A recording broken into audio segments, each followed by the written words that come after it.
Alors, je vous retrouve pour vous parler de la prochaine formation sur l'arbre des séphirotes, en sachant qu'en fait, cet arbre, il est fondamental. C'est un arbre qui a aidé et qui a été une des clés pour créer ce monde, mais également pour créer l'être humain, puisque en fait, les sages nous disent que l'être humain est un univers à lui seul, et donc en fait, nous sommes nous aussi constitués de cet arbre, donc de toutes ces énergies tout à fait spécifiques qu'on va même, dans cette formation, localiser au niveau du corps de l'être humain, ce qui nous aide beaucoup à comprendre pourquoi est-ce que on peut avoir des douleurs récurrentes ici ou là, et de saisir finalement les raisons profondes de certaines difficultés, certains obstacles qu'on est venu régler, réparer dans ce monde.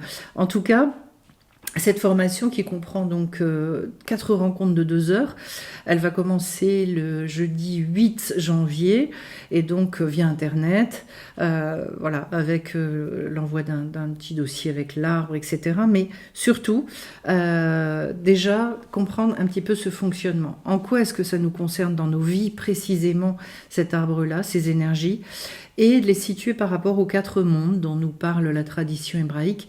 Alors en quoi est-ce que ça nous concerne? Eh bien tout simplement, par exemple, comprendre pourquoi je vais avoir au niveau, je vais prendre un exemple, du chesed, c'est-à-dire de la bonté, je vais avoir des appels, des envies assez grandioses, et puis pourquoi est-ce que dans ce monde-ci, dans le monde de la matérialité, le monde de l'action, eh bien, j'arrive pas à les mettre en œuvre. Eh bien, ça, c'est parce qu'en fait, on a plusieurs plans d'existence. Chaque être humain existe sur 4 plans d'existence différentes, donc ces 4 mondes-là. Et que dans les 4 mondes, à chaque fois, on retrouve l'arbre, donc ça fait 4 fois 10, ça fait 40. Et que, eh bien, ce qui peut exister très très fort, cet appel-là qu'on peut connaître dans un monde en particulier, on n'arrive pas à le réaliser dans le monde tout en bas qui s'appelle Asiya, donc le monde du faire, le monde de l'action. Et finalement, au fur et à mesure qu'on travaille sur cet arbre-là, on a la possibilité de réparer, de comprendre où sont les carences, où sont les faiblesses, et de mettre en place certaines choses pour se renforcer et pour finalement rééquilibrer toutes ces énergies dans l'être humain. Ce qui évite, bon, au-delà de la perte de temps, mais de s'en vouloir sur pas mal de choses, de faire des efforts innombrables, alors que non, il y a des réparations tout à fait spécifiques à opérer. Alors, dans la première partie, je vois également toute la correspondance entre la naissance de l'être humain, donc in utero, et comment le lien finalement dans toutes ces étapes-là avec l'arbre, avec ces énergies primordiales, et le lien qu'on va pouvoir faire également avec la deuxième naissance. Alors c'est une partie absolument magnifique parce qu'en fait on se dit waouh, comment est-ce que tout est orchestré sur cette structure-là, et de la vivre en conscience après dans notre vie, quand on a décidé justement de se renouveler, de naître sur des réalités différentes, puisqu'on on n'arrête pas de le vivre dans notre vie, et bien en fait de bien comprendre ce processus nous montre des étapes, et le fait de le connaître, ça nous renforce, ça évite justement bien des découragements et beaucoup je dirais oui, des périodes de désespoir, de noirceur. Ensuite, de bien parler des 2 types d'énergie qui existent dans ce monde. Donc voilà, ce qu'on appelle l'énergie circulaire, l'énergie directe, l'énergie qui correspond à la ligne, l'énergie droite, combien elles sont complémentaires. Tout ça toujours en essayant bien évidemment de faire le lien avec notre vie, en quoi est-ce que ça nous concerne. Et puis un petit mot sur la 5e dimension, donc qu'on sera amené à vivre justement dans le futur. Deuxième volet, ça va être un découpage de l'arbre, de comprendre que cet arbre-là, en fait, il fonctionne en triangle. Donc, il y a les 3 sphirotes du haut qui sont des sphirotes tout à fait spécifiques qui vont correspondre au cerveau. Et donc, tout ce qui va concerner ce qui nous dépasse, mais également la manière de l'intégrer au niveau du mental, comment se servir efficacement du mental sans justement compter uniquement sur l'intelligence humaine. C'est une gageure, mais c'est enthousiasmant de pouvoir travailler ça. Et donc, comment est-ce que je peux, oui, me servir de ces énergies-là?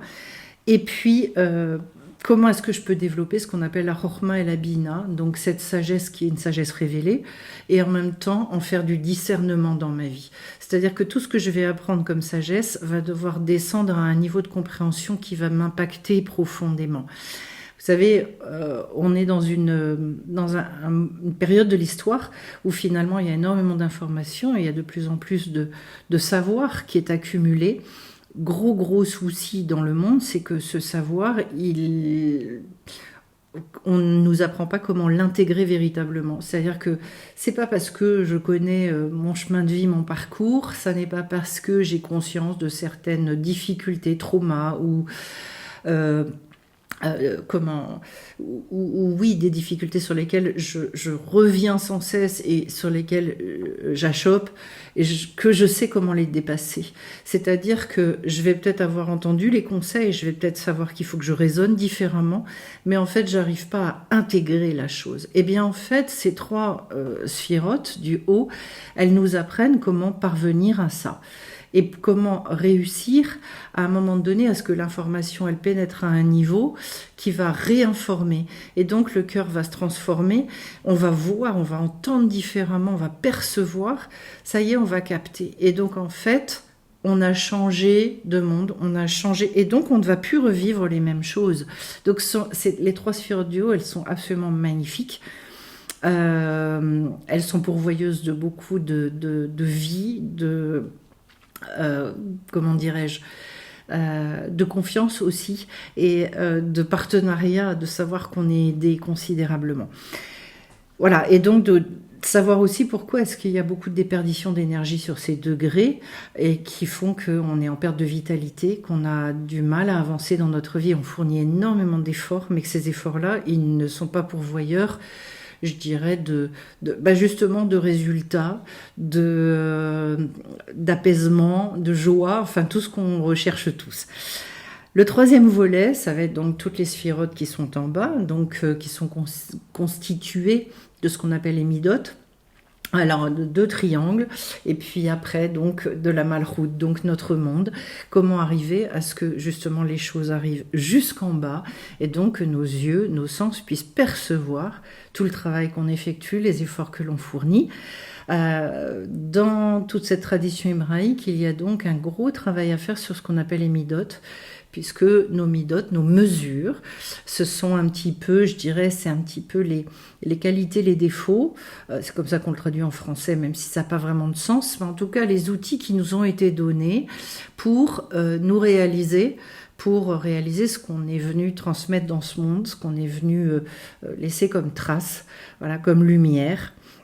Et donc en fait, là, sur les midotes, il y a un travail spécifique à fournir. C'est pour ça que beaucoup des fêtes dans la tradition hébraïque sont en lien avec ces midotes-là. Voilà.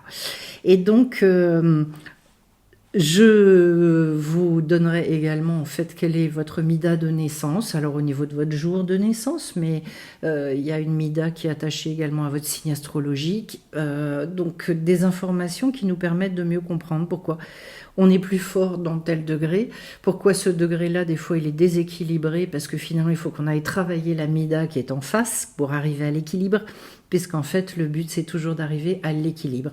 Autrement dit, eh bien, à la rigueur, il en faut, c'est bien, mais elle a besoin d'être rééquilibrée. Le chesed, la bonté, la générosité, l'amour, c'est pareil. C'est-à-dire qu'en fait, on n'est pas dans une vision exclusive des choses. D'ailleurs, je le précise tout de suite, c'est comme ça qu'il y a une première tentative de création du monde où finalement chaque mida a cru qu'elle se suffisait à elle-même et c'est ce qui a entraîné la brisure des vases. Autrement dit, tout a explosé. Donc on a besoin de chacune de ces mesures-là et d'arriver à trouver cet équilibre pour se sentir bien, pour éradiquer les doutes, pour pouvoir avancer et être sans arrêt en fait dans cette action dans notre monde. Voilà. Donc cet équilibre, on va beaucoup travailler là-dessus aussi. Et puis un 4e volet qui va être une rencontre pour réussir petit à petit à s'approprier ces notions-là. Donc je vais travailler avec justement un tirage pour qu'il y ait une espèce de visuel et pour obliger à imaginer en fait sur chaque sphira à quoi ça correspond et comment est-ce que moi je peux mettre des mots dessus, comment je peux transcrire ça dans ma vie. À quoi ça fait appel, autrement dit justement toujours dans cette volonté-là d'aller vers une appropriation, c'est-à-dire que je dois petit à petit conscientiser et vivre avec ces énergies en conscience, en sachant où j'en suis dans les différentes périodes de ma vie, pour que ça m'aide, pour que je puisse me renforcer là où je dois me renforcer, me consoler là où je dois me consoler, etc. etc. Voilà, donc c'est une belle formation qui est relativement complète. Et puis, donc, je le redis, 4 rencontres. Ça commence à partir du 8 janvier. Et puis en parallèle, je reviendrai vers vous également pour vous faire part donc d'une nouvelle formation à sortir que je n'ai encore jamais faite sur les signes astrologiques selon l'astrologie juive dans une optique de connaissance de soi, de connaissance des gens qu'on a autour de nous pour savoir en fait comment, je dirais, s'adresser aux gens, comment comprendre des univers complètement différents. Et aller rechercher cette complémentarité qui finalement est source de beaucoup de joie, beaucoup d'émerveillement, de construction dans le monde. Voilà, donc on en reparlera, je referai une vidéo sur le sujet. Et pour ceux que ça intéresse et qui verront la vidéo à temps, on se retrouve donc le jeudi 18 pour l'atelier des lunes sur le mois de Tevet. J'ai fait une vidéo sur le sujet. Si ça vous intéresse, vous pouvez aller la voir.